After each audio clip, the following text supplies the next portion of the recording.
साथीहरू आमाको मुख हेर्नुभयो त? फोन त गर्नुभयो है। कतिजनालाई चाहिँ आमा भेट्न जान पाइनँ भनेर दुःख पनि लागिरह होला। तर 365 दिनमा आज एक दिन आमा भेट्न जान पाइनँ भनेर तपाईँहरू किन चित्त दुखाउनुहुन्छ? 364 दिन त बाँकी नै छ नि।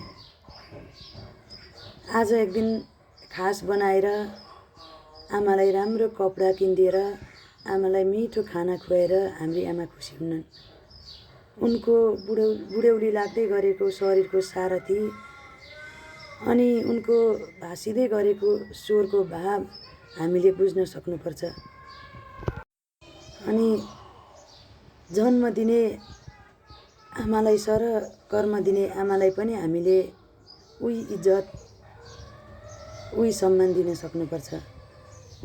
हामी सँगै बसेका छौँ तर सासु आमालाई कर्म दिने आमालाई व्यवस्था गरेर जन्म दिने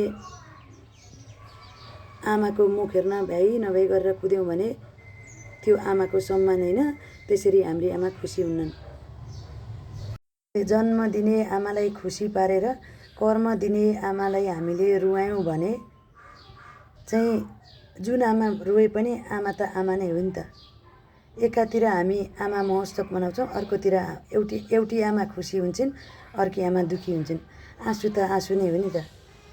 त्यसैले जन्म दिने आमालाई भन्दा अझ धेरै माया कर्म दिने आमालाई गरौँ, कर्म दिने आमालाई बुझौँ र हरेक बुहारीले जन्म दिने आमाभन्दा अगाडि कर्म दिने आमालाई राख्यौँ भने हरेक घर स्वर्ग हुन्छ। हरेक घरमा खुसी नै खुसी हुन्छ। हरेक घरका आमाहरू खुसी हुन्छन्। हरेक घरमा भगवानको बास हुन्छ।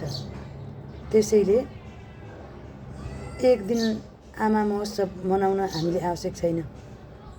त्यो त एक दिन सबैजना भेटघाट गर्ने बहाना मात्रै हो। सबैजनालाई आमाको मुख हेर्ने दिनको शुभकामना। आज जस्तै 365 दिन नि आमाको लागि खास बनोस्, मेरो यही कामना छ।